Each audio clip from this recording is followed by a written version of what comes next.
Hello and welcome to this guide on defenses for Last Epoch. This is a companion to the Maxwell article. Defenses are a very large topic, and there's lots of examples and lots of detail in this article, but this video guide will be for those who want to hear more about it instead of maybe read everything. Do bear in mind though that because this is a complex topic and there's a lot of numbers and examples, that it might be worth your time to go back and refer to the article if something doesn't make sense to you. Also, feel free to ask me questions on my own streams or in the comment section of this video. All right, with that, let's go ahead and get into defenses in Last Epoch. Let's start with the most obvious or the most basic one, which is health, HP, or hit points. This is the stat that determines whether or not you are alive or you are dead. If this hits 0, you are dead. If it does not hit 0, you are still alive. The more hit points you have, the more damage you can take before you are killed. So of course you want to stack this under many circumstances, if not most circumstances, to make sure that you can survive larger hits. There are 3 ways to scale health or hit points in Last Epoch. The first one is just added health as a baseline, just number that's being added to it. For example, this ruby amulet here has 5 to 25 health on it. If you had the best or old version 25, you would gain an additional 25 health baseline. So if you had 100 health on base and you got the max rolled version of ruby amulet, you now have 125 health. So it just adds on to whatever the base health you have, as which you will have a base amount from just the game giving you, your character has to survive before you get gear, right? So you have a base amount that does go up as you level, and then this goes on top of it. Increased health is a multiplier of your added health and your base health. So for example, this Titan Heart has a very large amount of increased health, up to 40%. If you had 100 health and you had 40% increased health from this and you had no other sources, you would now have 140 health, 1 times 1.4. Increased health is additive with each other though. So if you have 2 sources of 40% increased health, for example, you have 80% increased health. So in the same example, you would now have 180 health because you'd have 100 times 1.8. It means it's not multiplicative. That's the big difference. It's not 100 times 1.4 times 1.4. It's just times 1.8. So you always add increased health together, similar to increased damage. If you went through the damage guide, that should make perfect sense to you.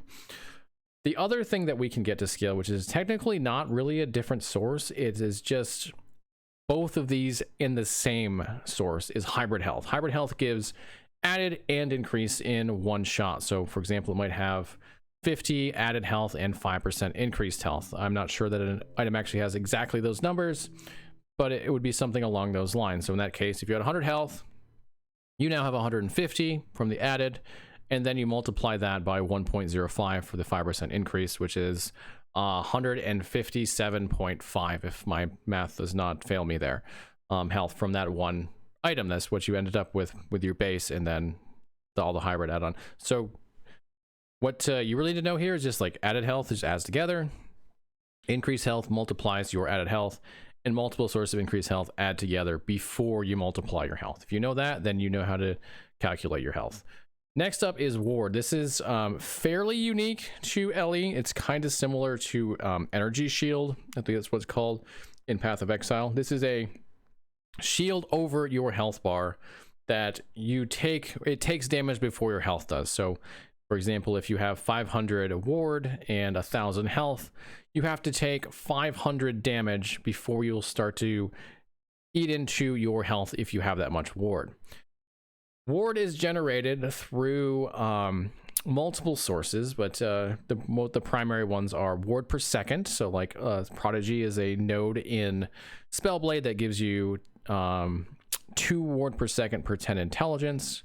You continue to scale this up and get more and more and more. So it creates effectively a generation. It's like an HP generation, but it's for ward. So the ward will continue to generate no matter what you're doing. You can get ward on hit, like Mana Strike has built in 3 ward per hit per point on ward strike. That's a node in Mana Strike. You can get ward on use, like Flame Ward will give you a burst of 400 ward every time you use it. You can get it from on kill, like Death's Barrier here gives 15 ward on kill. when you kill with drain life, which is its skill. Now, you might think, wait a second, some of those things would be super OP, like ward per second. You could just stand there and just get a massive amount of ward before you do anything. Well, that's where ward decay kicks in or steps in. Ward decays over time. This is different from HP, where HP does not decay over time. If you have 1,000 health and you're not getting hit, you have 1,000 health. If you have any regen, you're going to get to the cap and stay there. Ward, since it has no cap, instead it decays, and it's a pretty substantive decay, and it gets stronger the more ward you have. So if you have 2,000 ward, the decay is stronger than if you have 1,000 ward, etc. There are ways to make that ward decay slower, though. It's through I'm just forgetting the name of it. Ward retention. My apologies. So through ward retention, you can slow down the decay of ward, which will allow you to accumulate more ward per sources, whatever sources you have, the higher your ward retention is. We do have the ward decay formula in here. For most people, it's not going to be super relevant. You're not going to be trying to calculate this, but in case you are interested, it is here. Next up, let's talk about sustain. This is how you get your health back. When you've lost health, how do I get back to my maximum amount of health? The first source is through leech. This is a very powerful source. This says a portion of the damage that you do is returned to you through over a period of time. I believe it's 3 seconds. It's in here somewhere. I think it was 3 seconds it's returned to you. And leech can be different types of damage. You can leech all damage, like bleeding heart. I believe bleeding heart leeches all damage source. It can be leech melee damage, leech throwing damage, leech spell damage, etc. This is a very, very strong source of sustain, especially if you do a lot of damage. It's going to be really, really good. So do not discount this as a possibility for your build as your primary source of sustain. The next one is regeneration. This is just a number per second that you will regen over time. So if you have 100 health regen, every second you will gain 100 health. This can be stacked through 2 ways. You can have base health regen, and then you can have increased health regen, similar to base HP and increased HP. It's going to work the same way. Your base will be additive, and then increased will multiply your base, and multiple sources of increased will add together before you multiply it on your base. Healing is also an option, and it's a very strong one, especially for Sentinel, in particular Paladin.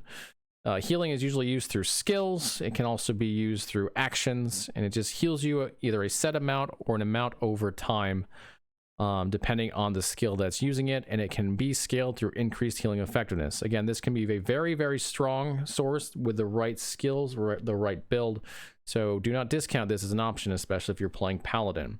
The last option is on action. This means you do a particular thing and you gain a set amount of HP. Sapping Strikes is a good example here. This is a passive node in Rogue, which will give you 16 health every time you use a skill that costs 0 mana and hit an enemy with it. It also gives you mana back as well, which is a nice benefit, additional benefit. Draining Arrows is somewhat similar. You have increased bow attack speed from this, which is another nice benefit. But the thing we care about here is when you when you use a bow attack and hit at least one enemy, you gain 40 health if you have all 8 points in this.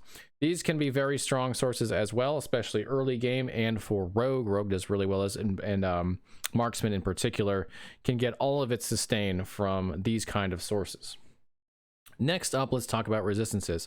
Resistances are something that if you play RPGs, you're probably fairly familiar with, but they work a little bit differently here. Fairly similarly, but a little bit differently. Resistances are a damage reduction to the damage type that it correlates to. So for example, if you have 30% necrotic resistance, you take less damage against necrotic attacks. At certain levels, it will be 30% less damage, but as we're going to talk about, it's not quite that clear in this game.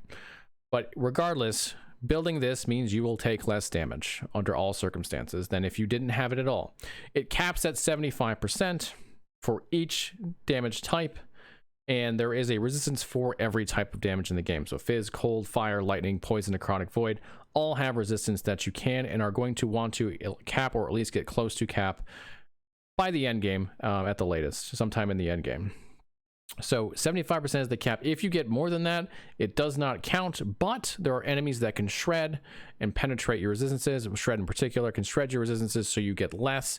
So if you've overcapped, you can still maintain that capped position if you have enough resistances above your cap to compensate for the shred that you're receiving from enemies.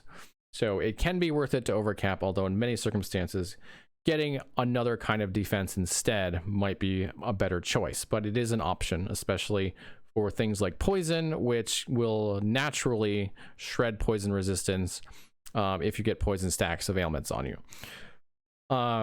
The next thing to talk about, and an important difference between this game and how other games tend to do it, especially Path of Exile, is enemies have what's called enemy resistance penetration.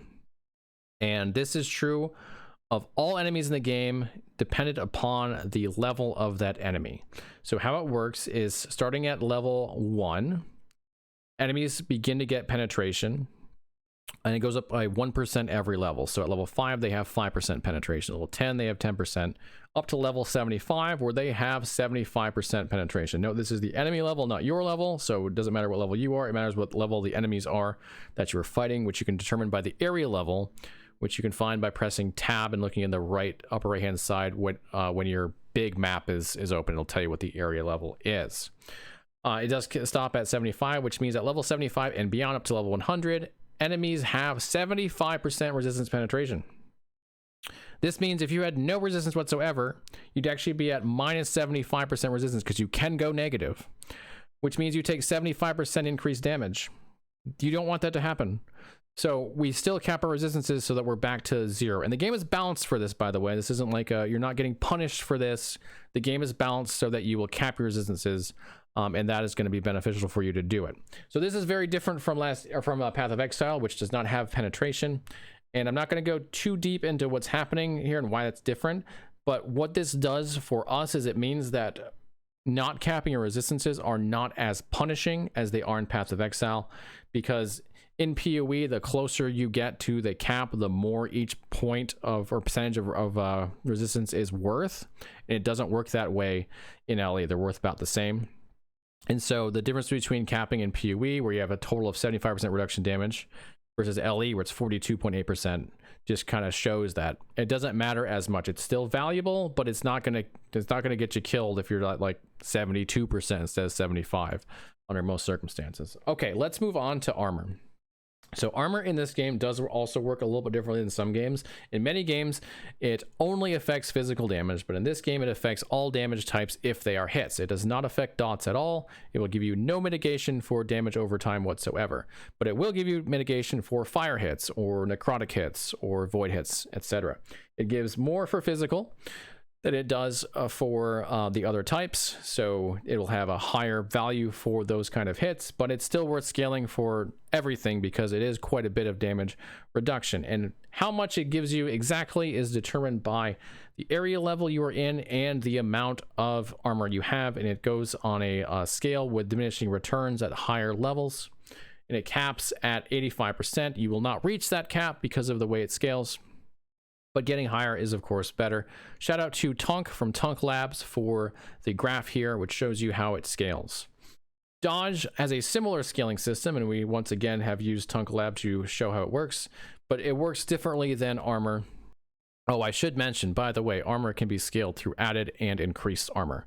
So, and there's also some more armor, like more, there's some, let me reword that. There are some instances of more armor, which is a multiplicative effect, even above increased armor, like Throne of Ambition, where it gives you more armor. So it scales similar to how damage works. Dodge, also, same thing, has base dodge, there's increased dodge, and there's a few cases of more dodge. And it caps at 85%. The difference between armor and dodge is dodge will negate all damage taken if you dodge, but it will do nothing if you don't dodge. So it's a chance to dodge instead of a direct amount of damage reduction on every hit. And so it can be very powerful, but also a bit RNG. If that is your only defensive choice, you're probably going to die a lot. So you probably want to layer this with other options, but it is very strong. There are some cases where you can actually get past the 85%, in fact, there's one case. You get past the 85% dodge chance cap, which is Silver Shroud, which will give you a guaranteed dodge on the next hit once you have a Silver Shroud stack. But under every other circumstance, 85% is the highest you can get, and you probably won't get there, but you can definitely get over 80 under certain circumstances, especially with Rogue. This also scales the way Armor does. It's based upon area level and amount of dodge that you have. Endurance is a pretty unique defensive option for this game. So endurance has two factors. It has the endurance percentage that you have, and it has a threshold. The percentage determines how much damage reduction you have when endurance kicks in. An endurance threshold determines when it actually kicks in. So endurance threshold factors in how much health you have. So for example, if you have 500 endurance threshold, endurance will kick in when you reach 500 HP. It will not kick in before that. It will kick in then and up until 0. And so if you have 30% endurance and 500 endurance threshold, once you hit 500 HP, you will take 30% less damage because of your endurance kicking in. This factors in for dots as well as hits, and it's immediate. So it can factor in, it can play a role even on a hit that goes beyond it. So let's say you got hit at 750 with a 500 damage attack. That would have dropped it to 250. Once you get to the 500 HP level, endurance kicks in, so you actually take less damage on a part of that attack, which makes it very good for one-shot protection, which is its primary purpose, as well as helping out with dots. We generally do cap the 60% endurance because it does have a cap of 60. You can't go any higher than that. That is a very strong thing to do, especially for one-shot protection. And all your builds, every build, endurance has a built-in 20% of your health threshold. So as you scale health, you actually get more thresholds. If you have 1,000 health and you have no endurance threshold anywhere else, all you've done is scaled health, you have 200 threshold. If you have 2,000 health, you have 400 threshold. 3,000 health, you have 600 threshold, etc. You can also scale endurance threshold on top of this. It's just a number. So like you can get 100 endurance threshold. You add that to whatever your endurance threshold number is. So if you're at 1,000 health and you had 200 and you have 100 endurance threshold, you have 300 total endurance threshold. Next up is block. Block has two factors in it. It has the chance to block and then block effectiveness. Block only applies to hits. It does not apply to dots. It does not have any diminishing returns for or reduced effect for non-fizz. It affects everything the same, unlike armor. How much damage you actually negate, though, or reduce is determined similarly by your block effectiveness and area level. So you want more block effectiveness to negate more damage. It does have a sliding scale, as you can see here, and I believe it caps at 85%. You will not get close to 85. But that's about where it caps. Block chance determines how likely that block's actually to happen. So if you have 40% block chance, there's a 60% chance you don't block anything. And so you want to get your block chance as high as possible so you block the most amount of hits that you can. Again, dots are not affected by block. Critical strike avoidance is considered a necessary part of endgame builds currently. This reduces the chance that you will be critically hit. Enemies start with a baseline of 5% crit, just like players, but it can be scaled upwards through modifiers, particularly in the Monolith of Fate. Getting crit avoidance capped, which means you have 100% critical strike avoidance, means you do not get crit no matter what, no matter how much crit chance they have. You cannot get more than 100% critical strike avoidance. I mean, you can get it, but it won't be effective. Once you're at 100%, you are crit avoidance capped, and that's all you need. Generally, players tend to get stuff like Survival of Might to get their crit avoidance up, or Woven Flesh actually gives you 100% crit avoidance on its own.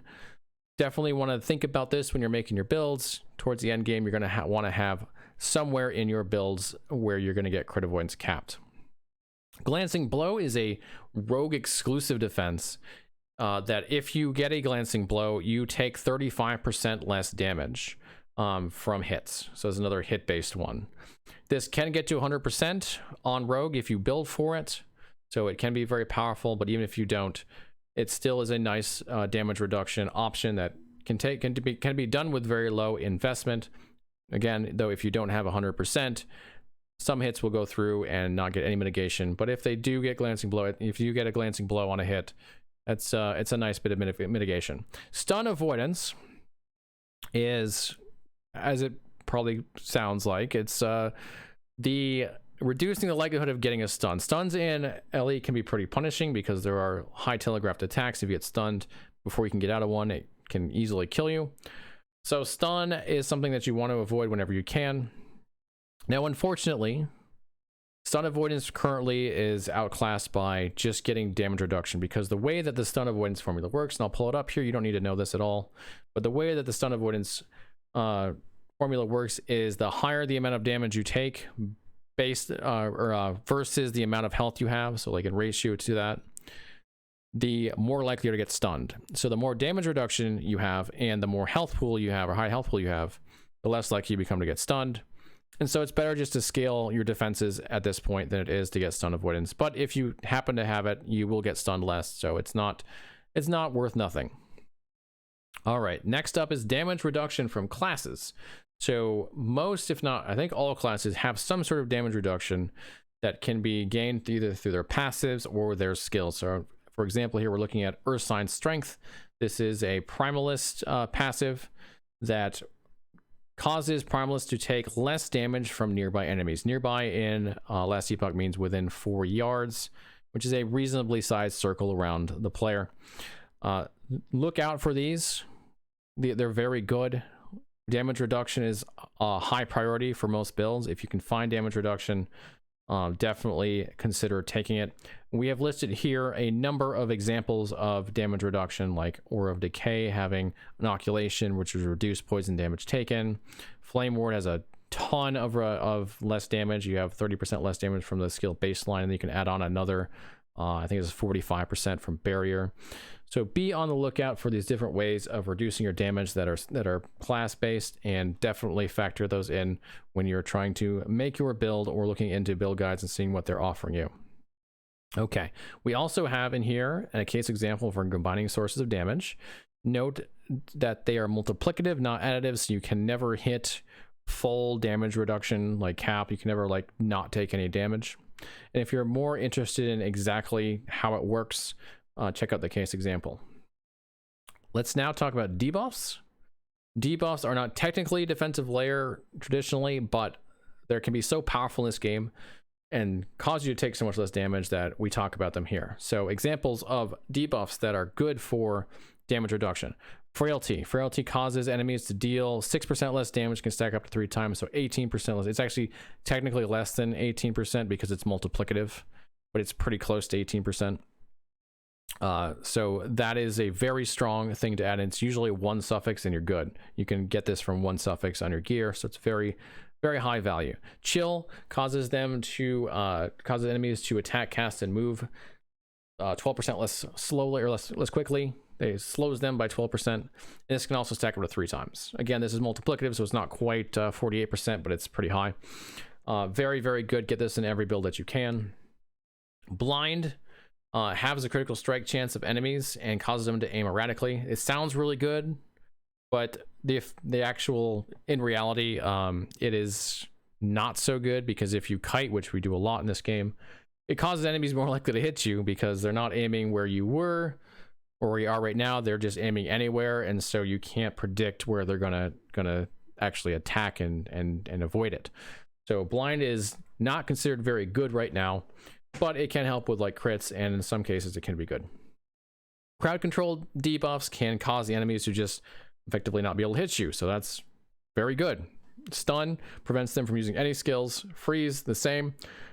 Can't use any skills. And fear causes them to run away, so they're not using any skills. And then slow makes it harder to reach you, which means they can't hit you if they're a melee. So these are all things to factor in when you're looking at defenses. They can be very, very strong if you can get good sources of them. Okay, that covers all the defenses. So I hope this found you well and was informative. If you have any questions, again, please feel free to hit me up on YouTube or while I'm streaming. Would be happy to answer any questions you have. And of course, check out this guide in more thoroughly, check it out. Look for areas where maybe you're a little bit confused, or maybe you feel like you get a little more detail, and I do believe it will help you out quite a bit. Thank you so much for watching. Enjoy your time in Last Epoch, and I will see you all again real soon.